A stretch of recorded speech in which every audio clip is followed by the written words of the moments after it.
Hello everyone, welcome to Eduvation. जैसे कि मैंने डीडीए एक्ट की एक इंट्रो वीडियो डाली थी, दो इंट्रो वीडियोस, और मैंने आपसे कहा था कि मैं नेक्स्ट वीडियोस में आपको पूरा एक्ट पढ़ाऊंगा। तो आज हमारी डीडीए एक्ट की पहली लेक्चर है, पहली क्लास है। तो इसमें जैसा कि मैंने आपको कुछ कुछ चीज़ें बता दी थी कि जो आपको ध्यान रखनी है इस एक्ट को पढ़ते पे। तो इसकी इनेक्टमेंट डेट जो कि 27 दिसंबर 1957 है। इस एक्ट का नंबर 61 ऑफ 1957। इस एक्ट की एनफोर्समेंट डेट जो कि 30 दिसंबर 1957 है। ठीक है। बेसिकली जो एक्ट बना है, ये बना है दिल्ली के डेवलपमेंट के लिए। ठीक है, दिल्ली को किस तरीके से डेवलप किया जाए। तो इसमें बेसिकली दो चीज़ों के बारे में बात की जाती है। एक होता है मास्टर प्लान, एक मास्टर प्लान बनाया जाए पूरी दिल्ली के लिए, जो कि सेंट्रल गवर्नमेंट डिसाइड करेगी। ठीक है ना, मतलब सेंट्रल गवर्नमेंट एरिया डिसाइड करेगी। मतलब दिल्ली में क्या है कि एक अथॉरिटी बनाएगी जिसका नाम हुआ दिल्ली डेवलपमेंट अथॉरिटी। अब वो दिल्ली डेवलपमेंट अथॉरिटी एक मास्टर प्लान बनाएगी। उस मास्टर प्लान में छोटी छोटी जगह होंगी, जोन्स में डिवाइड करेगी उसको। उस जोन्स में थोड़ा इंडस्ट्रियल के लिए छोड़ेगी, किसी एरिया में रेसिडेंशियल ही होगा, किसी में कमर्शियल पर्पस के लिए होगा। उसमें स्कूल्स होंगे, हॉस्पिटल्स होंगे, ओपन स्पेसेस होंगे, गार्डन्स होंगे, रिक्रिएशन कम्युनिटी हॉल्स होंगे। ठीक है, इस टाइप से। तो अब बस इसको ऐसे समझिए, लिखा है ना, an act to provide for the development of Delhi according to plan. मतलब दिल्ली को डेवलप करना है किसके हिसाब से? पहली बात मास्टर प्लान के हिसाब से। उस मास्टर प्लान के अंदर जोन प्लान के मतलब क्या कहते हैं, मास्टर प्लान और जोन प्लान। उस जोन प्लान के अंदर साइट प्लान होंगे और यूज प्लान होंगे। साइट प्लान का मतलब है कि किसी एक एरिया में साइट पे डेवलपमेंट चल रहा है तो उसके लिए एक प्लान बनाया। उस साइट पे यूज प्लान मतलब उस साइट को किस तरीके से यूज करना है, इंडस्ट्रियल के लिए, रेसिडेंशियल के लिए, इंडस्ट्रियल कम रेसिडेंशियल के लिए, या फिर कमर्शियल पर्पस के लिए। ठीक है, ये चीजें आपको आगे समझ में आएंगी। मैं अभी इसलिए पहले बिफोर एंड आपको बता के चलता हूँ। ठीक है, पहले सेक्शन में ये दिया हुआ है, जैसे आप पढ़ेंगे, आप यूज तो नहीं होंगे लॉ के। तो पहले सेक्शन में दिया होता है short title, extent and commitment. Short title का मतलब इसका नाम क्या है, तो इसका नाम है दिल्ली डेवलपमेंट एक्ट 1957। एक्सटेंट क्या है, ये कहाँ कहाँ पर एप्लीकेबल है। तो लिखा हुआ है कि it extends to the whole of national capital territory of Delhi. मतलब ये दिल्ली पूरी national capital capital territory of Delhi जो है वहाँ पे लागू है। ठीक है, इसके बाद लिखा हुआ है तीसरी लाइन में, it shall come in to force on such date. तो डेट मैंने आपको बता दी, 30 दिसंबर 1957। ठीक है, अब देर ना करते हुए फटाफट से डेफिनेशन क्लोज पे आ जाते हैं। ठीक है, आज हम डेफिनेशन ही कवर करेंगे क्योंकि मैं ज़्यादा लॉन्ग वीडियो नहीं मतलब आपको देना चाहता। और आप भी कमेंट करके बताना मुझे, ठीक है ना। तो पहली जो डेफिनेशन है वो है एम्यूनिटी। किसी एरिया को डेवलप करेंगे, चाहे मास्टर प्लान के थ्रू, जोनल डेवलपमेंट प्लान के थ्रू। तो जब डीडीए मतलब वहाँ पे उसको डेवलप कर रही है तो कुछ एम्यूनिटीज मतलब होता है सुविधाएं। क्या क्या सुविधाएं देंगी वो वहाँ पे? तो सुविधाओं क्या क्या देगी, उसमें रोड प्रोवाइड करवाएगी हमको, पानी की सप्लाई देगी, सड़कों पे लाइटें देगी, बोले तो स्ट्रीट लाइट, ड्रेनेज, ड्रेनेज मतलब बारिश का पानी, नालियाँ जिसको बोलते हैं वो सब बना के देगी। सीवेज देगी, मतलब जो हमारे घरों का पानी निकलेगा, सीवेज ट्रीटमेंट जो होगा वो अच्छे तरीके से होगा। Public works and other convenience, और भी जो हमारी ज़रूरत की चीज़ें होती हैं वो सब हमको करके देगी। ठीक है, as the central government may by notification in the official gazette. ठीक है ना, जो कुछ भी सेंट्रल गवर्नमेंट ऑफिशियल गैजेट में मेंशन करेगी कि दिल्ली डेवलपमेंट अथॉरिटी इस एरिया को इस मास्टर प्लान के तहत डेवलप कर रही है, तो आपको ये एम्यूनिटीज मिलेंगी। ठीक है ना, उसके बाद दूसरा जो आता है आपका पॉइंट नंबर बी, इसको बोलेंगे आप क्लॉज नंबर बी। लॉ की भाषा में क्लॉज बोलेंगे। तो बी क्लॉज में दे रखा है बिल्डिंग। अपन के नंबर भी याद कर लेना, में बी आस्ट, क्योंकि एक क्वेश्चन मैंने देखा था section 20 fund of the DDA में। तो उसने सिंकिंग फंड का क्वेश्चन पूछ लिया था, तो उसने अंदर से पूछ लिया था सेक्शन 23 का सब सेक्शन 6। उसमें लिखा था sinking fund is defined where, तो उसमें आंसर था उसका सेक्शन 23 का सबसेक्शन 6। सिंकिंग फंड जो है 6 में डिफाइंड है, ठीक है ना। सिंकिंग फंड के बारे में जो बात की गई है तो ये आप याद कर लेना। तो इसका क्लॉज नंबर भी बोलता है बिल्डिंग। बिल्डिंग का मतलब क्या होगा? बिल्डिंग का मतलब कोई भी एक ऐसा स्ट्रक्चर या फिर उस स्ट्रक्चर को बनाना या उस स्ट्रक्चर का कोई पार्ट या फिर और erection which is intending to be used, या फिर कुछ कोई भी इरेक्शन या फिर मतलब कुछ भी ऐसा बनाना किस पर्पस के लिए। देखो आप याद याद करो, या तो कोई एक ऐसा स्ट्रक्चर या कुछ बनाना। इरेक्शन का मतलब है यहाँ पे बनाना, कुछ भी बनाना। कोई स्ट्रक्चर मतलब कोई पहले से बना हुआ स्ट्रक्चर है, या फिर कुछ नया बनाना, या फिर जो बना हुआ स्ट्रक्चर है उसका कोई पार्ट, ठीक है, किस पर्पस के लिए यूज करना, रेसिडेंशियल, इंडस्ट्रियल, कमर्शियल पर्पस के लिए, उसको बिल्डिंग बोलेंगे, ठीक है ना। ये कीवर्ड्स याद करना आप, स्ट्रक्चर, इरेक्शन और पार्ट ऑफ स्ट्रक्चर और इरेक्शन, ठीक है ना। या तो कुछ नया बनाना या फिर एग्जिस्टिंग इरेक्शन में से रेजिडेंशियल, इंडस्ट्रियल या कमर्शियल पर्पस के लिए इसको यूज करना, ठीक है। अब आते हैं बिल्डिंग ऑपरेशंस। बिल्डिंग ऑपरेशंस क्या होती हैं? बिल्डिंग ऑपरेशंस का मतलब होता है रीबिल्डिंग ऑपरेशंस, मतलब कोई बिल्डिंग बनी हुई है उसको दोबारा से बनाना तोड़ फोड़ के, स्ट्रक्चर ऑल्ट्रेशंस करना। कोई बिल्डिंग खराब हो गई है उसको स्ट्रक्चर ऑल्ट्रेशंस मतलब कि मतलब उसका डिजाइन चेंज कर देना, ठीक है ना। 3 माले की बिल्डिंग है, मतलब 3 मंजिल बिल्डिंग है, 2 फ्लोर की बिल्डिंग है, 4 फ्लोर की बिल्डिंग है, उस पर 1-2 माला चढ़ा देना, ठीक है ना। ये होता है स्ट्रक्चरल ऑल्ट्रेशन।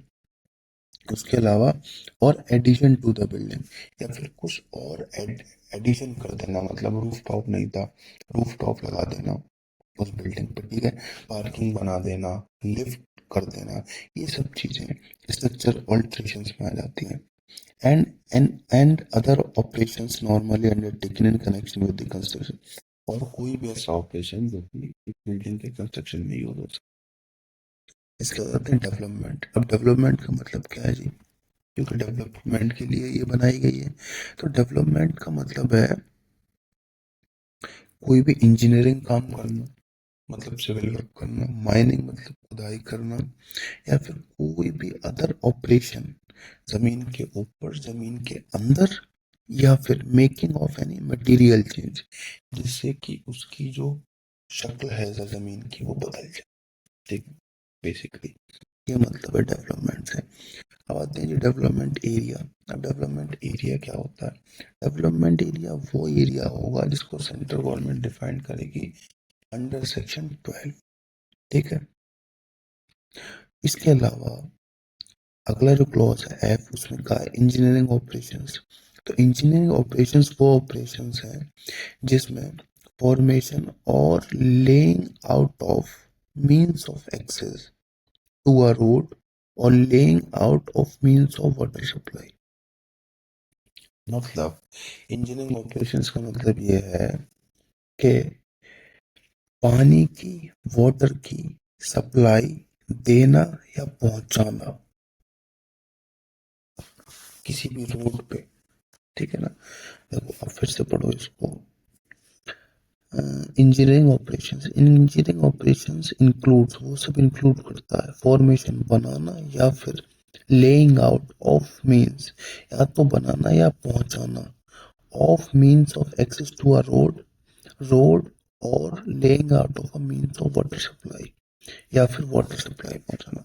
ये सारे काम इंजीनियरिंग ऑपरेशन के अंदर आता है। इसके बाद आता है मीन्स ऑफ एक्सेस। अब मीन्स ऑफ एक्सेस यहाँ पे लिखा हुआ था, अब ये मीन्स ऑफ एक्सेस का मतलब क्लॉज नंबर जी में समझोगे। मीन्स ऑफ एक्सेस का मतलब होता है includes any means of access whether private, public or for vehicles or for foot passengers and includes a road। Means of access का मतलब होता है कि जो एक कॉमन लोग उसको यूज कर सके। मीन्स ऑफ एक्सेस उसके द्वारा, मतलब मीन्स ऑफ एक्सेस वो किसी चीज को पाने का एक वो बन जाए, मतलब मीडियम बन जाए। मीडियम ऑफ एक्सेस समझ सकते हो आप। तो किस पर्पज के लिए हो सकता है? चाहे तो पब्लिक भी हो सकता है, प्राइवेट भी हो सकता है, ठीक है ना। व्हीकल्स के लिए भी हो सकता है और फुट पैसेंजर्स के लिए भी हो सकता है, और जिसमें रोड भी इंक्लूड है। देखो मीन्स ऑफ एक्सेस में रोड लिखा हुआ था ना, वाटर की सप्लाई और पानी की सप्लाई ये भी मीन्स ऑफ एक्सेस में आता है। मतलब कि क्या है कि कुछ पब्लिक वर्क करना, कुछ प्राइवेट काम करना, जैसे चार लोग होते हैं, उनके अंदर जा रही है गली है, ठीक है ना। अब वो जो एक रोड बनेगी और फिर वो आगे जाके बंद हो जाती है, वो कोई पब्लिक रोड तो है नहीं, प्राइवेट रोड ही है, लेकिन फिर उसको भी तो एम्यूनिटीज में ही प्रोवाइड किया जाता है, बनाता है ना। गाँव में होते हैं प्रधान लोग जो होते हैं या फिर पार्षद होते हैं, ये लोग दो तीन लोगों के लिए भी गलियां बनाते हैं ना, तो ये प्राइवेट हो गया, ठीक है। इसके बाद आते हैं हम रेगुलेशन। रेगुलेशंस का मतलब क्या होता है, देखो इसमें दो वर्ड यूज हुए हैं, एच में रेगुलेशन और आई में रूल। तो रूल ऑलवेज सेंट्रल गवर्नमेंट बनाएगी, ये क्वेश्चन आ सकता है, और regulation always Delhi development authority बनाएगी, बट इसमें आगे कंसल्टेशन रिक्वायर्ड होती है सेंट्रल गवर्नमेंट की, ठीक है ना, ये मैं आपको बता दूंगा। तो regulation means regulation made under this act by the development authority constituted under section 3। Section 3 में दिल्ली डेवलपमेंट अथॉरिटी बनाई जाएगी, तो उस दिल्ली डेवलपमेंट अथॉरिटी की बारे में बात की गई है, वही रेगुलेशन बनाएगी, लेकिन रूल की बात जहाँ जाएगी वहां पे सेंट्रल गवर्नमेंट बनाएगी, ठीक है। अब आते हैं टू इरेक्ट। टू इरेक्ट का मतलब क्या होता है, इरेक्ट इरेक्ट बहुत वर्ड सुना आपने, इरेक्ट का मतलब है क्या। इरेक्ट का मतलब है कोई भी मटेरियल ऑल्ट्रेशन करना या किसी बिल्डिंग को छोटा करना, बड़ा करना, ठीक है, मतलब पीछे से बाउंड्री बढ़ा लेना उसकी, ठीक है, या फिर बाउंड्री तोड़ के छोटा कर देना, ठीक है, या फिर मटेरियल ऑल्ट्रेशन, मतलब आगे से छज्जा निकला हुआ है, छज्जा तोड़ देना, ठीक है। Conversion by structure alteration into a place for human habitation of any building not originally constructed for human habitation. किसी भी बिल्डिंग का कन्वर्जन करना इस तरीके से कि जहाँ पे लोग रह सकें, जो कि पहले लोगों के रहने के लिए नहीं थे, जैसे कि कोई शॉपिंग कॉम्प्लेक्स है, अब वहाँ पे तो लोग नहीं रह सकते, लेकिन उसका ऑल्ट्रेशन कर देना, उसकी जगह फ्लैट बना देना, तो ये आपको इसमें आ गया। इसके बाद conversion into more than one place for human habitation of a building originally constructed at one place. कोई बहुत बड़ी जगह थी, उस पर कोई बंगलो था, अब वो एक्वायर कर ली जमीन, ठीक है, सो राजा महाराजाओं की जमीन थी, उसमें पहले एक परिवार रहता था, वो डीडीए को मिल गई, अब डीडीए उस पर डेवलपमेंट कर रही है, तो डीडीए ने उस जमीन को तोड़ा फोड़ा, उस पे अपार्टमेंट्स बना दिए। तो पहले एक लोग रहते थे, बहुत सारे परिवार रह रहे हैं वहाँ पे, ठीक है। अब आते हैं हम अपने फोर्थ पॉइंट पे, कन्वर्जन ऑफ टू और मोर places of human habitation into greater number of such places. अब है कोई दो या दो से ज्यादा छोटे कॉम्प्लेक्सेस बन रहे थे, वहां पे बने हुए थे, लेकिन अब वो अच्छे से कुछ चल नहीं रहे थे, या कोई प्रॉब्लम आ रही थी, या फिर वहाँ के लोगों को असुविधा हो रही थी, तो डीडीए को मास्टर प्लान में आ गया, वो जोनल डेवलपमेंट प्लान में आ गया, अब डीडीए इसको डेवलप कर रही, तो उसने उन कॉम्प्लेक्सेस को तोड़ के वहाँ पे एक बहुत बड़ा मॉल बना दिया। अब उन कॉम्प्लेक्सेस में कुछ लिमिटेड एक्सेस था, मीन्स ऑफ एक्सेस, और जब मॉल बन गया तो सारे मीन्स ऑफ एक्सेस हो गए, वो अलॉट कर दिया मॉल बनाने के लिए, हॉस्पिटल बनाने के लिए, ठीक है ना, मेडिकल कॉलेज बनाने के लिए, ये सब चीजें। इसके बाद क्या है, इसके बाद क्या, such alterations of a building as affect and alteration to its drainage.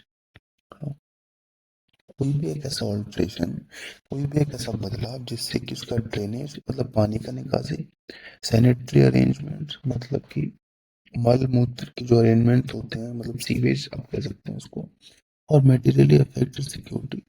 और ये जो चेंजेस हो रहे हैं, ऑल्ट्रेशंस हो रहे हैं, ये तीन चीज़ों को भी अफेक्ट करेंगे, उसके ड्रेनेज को, सैनिटरी को और सिक्योरिटी को, वहाँ की सुरक्षा। अगर आपको ये अगर चेंज करना, देखा नहीं है कि दिल्ली में, सब दिल्ली में नहीं, कहीं भी आप कंस्ट्रक्शन कर रहे हैं तो हर एक कलर का कपड़ा डाल देते हैं कि ये कंस्ट्रक्शन इन साइड है, कि वहाँ के लोग सिक्योर रहें, परेशान ना हो, पता लगता रहे, चोट चोट ना लगे किसी के, तो सिक्योरिटी कंसर्न्स होते हैं। ड्रेनेज, पानी भर जाए, बीमारियां फैल जाए, सैनिटरी भी सेम प्रॉब्लम है। अब जैसे कहीं पे काम चल रहा है, वो उसका वॉशरूम है, लोग यूज कर लेते हैं, ठीक है ना, पता नहीं कैसे लोग, या फिर अगला पॉइंट है 6 point, addition of any room, building, houses और any other structure to any building. या कोई भी ऐसा एडिशन करना, रूम बना देना, बिल्डिंग बना देना, हाउसेज बना देना, ये भी एक पर्टिकुलर जोनल प्लान में अगर कुछ ऐसा एडिशन हो रहा है, ये भी इरेक्ट के अंदर आएगा। उसके बाद हो रहा है, ये एक पॉइंट है 7 पॉइंट, ये काफी इंपॉर्टेंट पॉइंट है, आप इसको पढ़ो अच्छे से। The construction in a wall adjoining any street or land not belonging to the owner of the wall। किसी भी ऐसी वॉल पे कंस्ट्रक्शन करना जो, मतलब जिस वॉल पे कंस्ट्रक्शन हो रहा है वो उसका मालिक नहीं है, ठीक है, of a wall, of a door opening to such street और लैंड, या फिर किसी डोर पे कंस्ट्रक्शन करना जो कि स्ट्रीट या लैंड पे खुलता है और वो उस डोर का मालिक नहीं है, वो भी एक्ट के अंदर आएगा, ठीक है। अब आते हैं अपने नेक्स्ट क्लॉज की तरफ, के की तरफ, जोन। जोन का मतलब ये है, means any of the division, division मतलब मास्टर प्लान के अंदर आएगा जोन, वो जो जोन है वो डिवीजन है, इन विच दिल्ली में be divided for the purpose of development of under this act. जो मास्टर प्लान के अंदर पूरी एक दिल्ली, उसको डिवाइड किया गया छोटे छोटे हिस्सों में, तो उसका जो एक छोटा हिस्सा है जिसको जोन बोलेंगे, तो डेवलपमेंट के लिए यूज होगा। देखो बेसिकली पूरी दिल्ली को तो एक साथ डेवलपमेंट कर नहीं सकते, जिसको छोटे छोटे हिस्सों में डिवाइड कर रखा है, तो उस छोटे से एक हिस्से को जोन बोलते हैं, ठीक है। अब आते हैं एक्सप्रेशन, लास्ट है, तो इसका मतलब है लैंड का मतलब क्या, तो लैंड का वही मतलब होता है जो लैंड एक्विजिशन है 1894 में हुआ है, ठीक है ना, वही लैंड का मतलब यहाँ पे है, ठीक है। अभी हमारा सेक्शन नंबर 2 खत्म हो चुका है, डेफिनेशन क्लॉज। थोड़ा मैंने आपको इसलिए अच्छे से समझाया, मतलब थोड़ा इतना मतलब धीरे धीरे पढ़ाया कि जिससे आपको अच्छे से ग्रास्प हो सके। तो मैं आपसे कहता हूँ कि आप मेरा प्रैक्टिस ग्रुप ज्वाइन करो, उसमें आपकी बहुत अच्छे से प्रैक्टिस होगी। देखो आप एक बार पढ़ के इसको नहीं समझ सकते, क्योंकि आई एज्यूम के आप में से बहुत कम बच्चे लॉ के होंगे, और ये एग्जाम में बहुत अच्छा खासा पोर्शन आप मान के चलो, मार्जिन जो है वो लॉ का है इस पेपर में सफिशिएंटली। मैं लास्ट ईयर 27-28 आए थे क्वेश्चंस, इस बार अच्छे खासे क्वेश्चंस आएंगे, आप देखना, ठीक है ना। जब पेपर दो तो आप मुझे बताना, मैं तो ओपन हूँ। आप स्क्रीन शॉट ले लेना, सब्सक्राइब भी नहीं करना। अगर आप मुझे सपोर्ट करना चाहते हैं तो मेरी वीडियो लाइक कर सकते हैं, सपोर्ट करने के लिए हमारे चैनल को सब्सक्राइब कर सकते हैं। और अगर आप सीरियस हैं प्रिपरेशन को लेके हमारे, मैं आपसे बार बार कर रहा हूँ, आपका एक पैसा नहीं जा रहा, कुछ नहीं जा रहा, आप हमारे प्रैक्टिस ग्रुप को ज्वाइन कीजिए। उसमें मैं क्वेश्चंस प्रैक्टिस बहुत अच्छे तरीके से करवाऊंगा, लॉ की गारंटी लेता हूँ मैं। आप जब क्वेश्चन पेपर में, जब आप क्या कहते हैं अपनी कंप्यूटर स्क्रीन के सामने बैठा होगा, लॉ के क्वेश्चन आ रहा होंगे, आपको मेरी ये बातें याद आएंगी, मैं जो सेक्शन है जो प्रैक्टिस कराऊंगा। Thank you very much, keep doing hard work, thank you, and subscribe to our channel Eduvation for your education plus motivation. Thank you very much.